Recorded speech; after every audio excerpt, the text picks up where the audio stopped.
Comment est-ce que le CVQ, le cerveau vibratoire quantique, est un outil de décodage pour les messages de l'au-delà?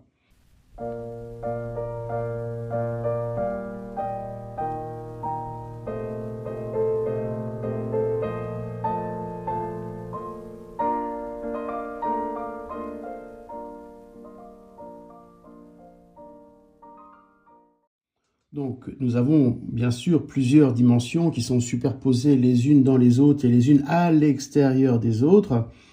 Lorsque nous avons une communication, par exemple avec des défunts, voire des mémoires akashiques, etc., lorsque nous communiquons avec ces dimensions, le cerveau va avoir pour possibilité de les décoder pour afficher l'image, afficher le message. Comment est-ce qu'il procède?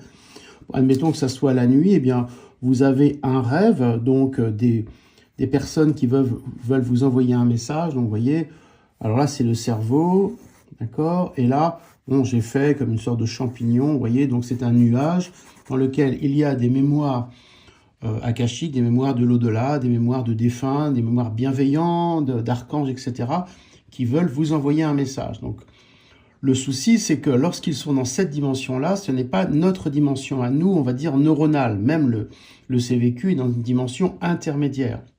Donc, ils doivent utiliser un moyen, et ce moyen-là, apparemment, est un moyen au niveau du mécanisme binaire. C'est-à-dire, on envoie des codes 1, 0, exactement comme un ordinateur. Et donc, et cela se fait par un flush, vous voyez, une avalanche de signal, comme ça, 01, 01, 01, hop, ça vous rentre dans le CVQ au centre, donc ça vous envahit, alors mettons la nuit, alors vous avez peut-être des rêves, etc., mais ceux-là ne sont pas assez précis, et à ce moment-là, le CVQ, alors en fonction de son degré d'évolution, va être apte ou pas à décoder, et donc afficher dans votre conscience, décoder ce message. Admettons que vous soyez dans un stade intermédiaire. Donc, vous allez recevoir le message, donc vous voyez, avec des points, des barres, des points, des poires. Bon, c'est une image, hein, des points, des zéros, c'est comme un langage ordinateur. Alors, on parlait de COBOL ou de, je sais plus quoi, les langages d'ordinateur, mais c'est un peu le principe.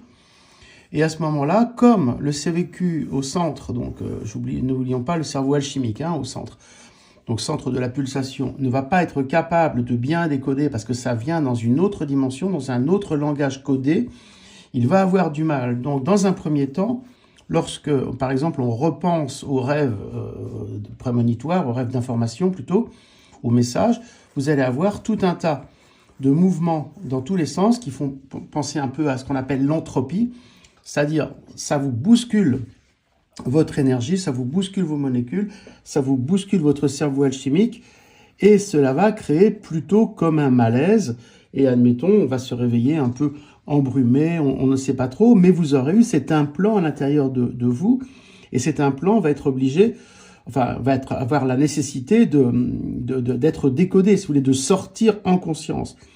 Et cela prendra plus ou moins de temps en fonction de l'évolution de votre CVQ. Alors, si on est en TVQ, en thérapie vibratoire quantique, bien sûr, c'est immédiat, mais on ne peut pas le faire tout le temps, il faut apprendre aux gens à être autonomes. Donc, à partir du moment où vous rentrez en cohérence de phase, donc c'est avec les mains, hein, d'accord, les mains ici, avec ce système un petit peu de labyrinthe, vous voyez, ça va dans tous les sens, vous arrivez à le rentrer dans notre dimension de l'espace-temps et faire que le message va s'afficher dans le cerveau. Et à ce moment-là, ça pourrait être intéressant par rapport à ce qu'on veut vous dire et ce qu'on veut essayer de vous faire passer comme message.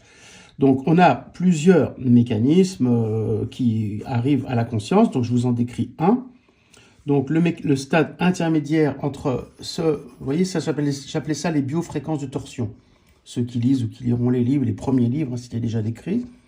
Et donc là, c'est un petit peu plus précis. Donc, cela va donc être après amalgamé avec la pulsation du cerveau central, donc votre propre énergie source.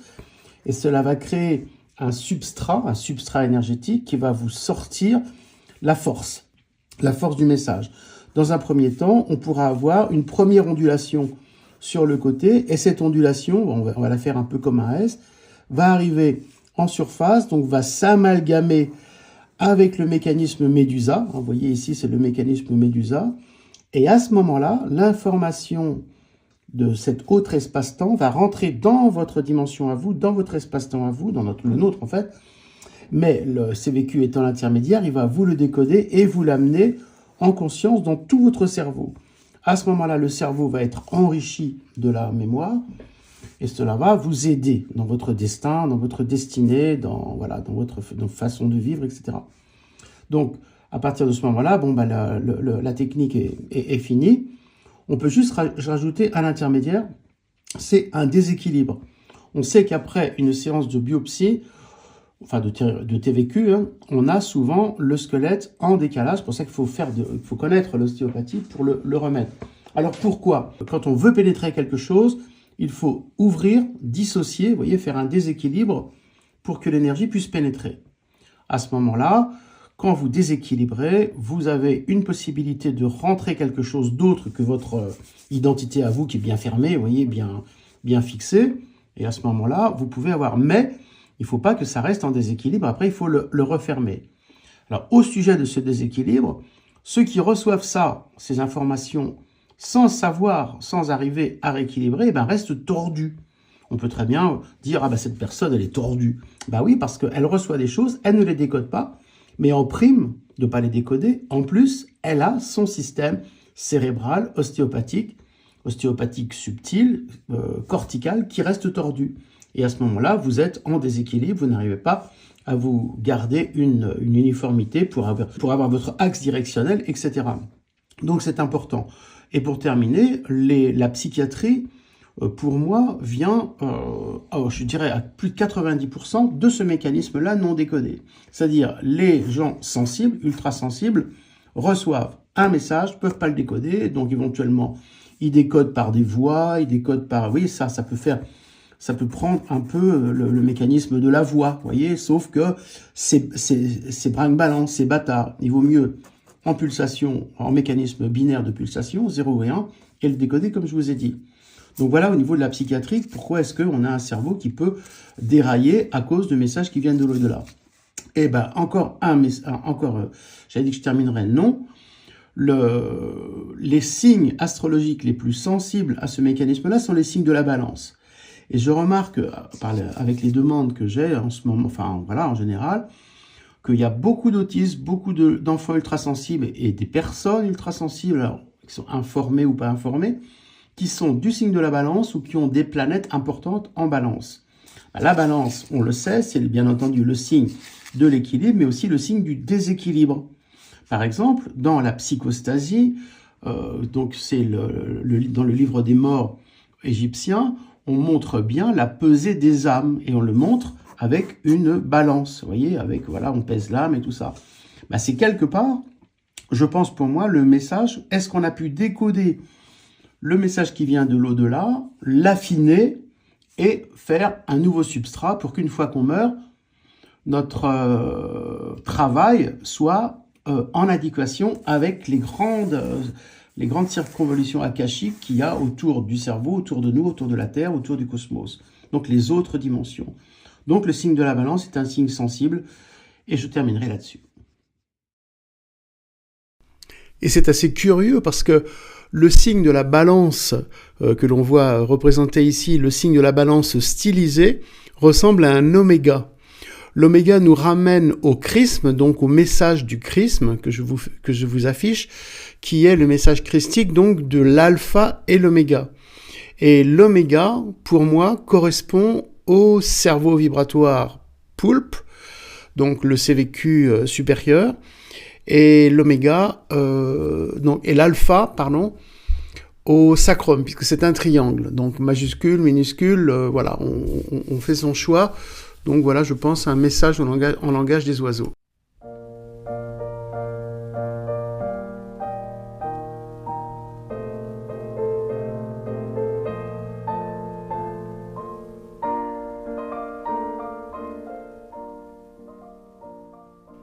En pratique, on peut prendre l'exemple de cet enfant, cet adolescent qui s'est suicidé donc à 18 ans, à l'âge de 18 ans, en regardant son thème. Donc on voit qu'il est quasiment informé avec l'opposition Mars-Saturne, mais un grand écart avec la Lune. Donc il reçoit certaines informations mais il ne peut pas les décoder. Donc il reçoit les informations dans son CVQ central, analogiquement au message de l'au-delà. C'est la même chose avec les astres, mais il ne peut pas les décoder. Donc cela crée un spasme au niveau de la pulsation du cerveau central, un malaise. Donc on peut expliquer la souffrance des adolescents, la fameuse souffrance des adolescents qui les conduit souvent au pire, et souvent à la drogue. Pourquoi la drogue ? Puisque le cerveau ne peut pas dilater, ne peut pas se servir de cette information, alors cette fois-ci qui vient des astres, mais c'est le même chemin, et qui donc nourrit son cerveau, mais comme il n'a pas le CVQ activé, il ne va pas pouvoir s'en servir comme nutriment pour dilater et augmenter, enfin faire un cerveau augmenté, si je puis dire. Et à ce moment-là, le cerveau se spasme, et le spasme correspond à la souffrance. Donc, que va faire l'ado ? Il va se droguer, il va prendre des drogues. Alors là, il a le choix. Alors, j'ai appris aussi qu'il y avait de la kétamine. C'est un anesthésiant pour les chevaux. Alors, les ravages sont immenses. Donc, faute de connaissance, par méconnaissance de ce mécanisme-là, eh bien, les ados sensibles se détruisent. Il a également, donc, quelque chose de très important, il a Lune conjoint Neptune en Verseau.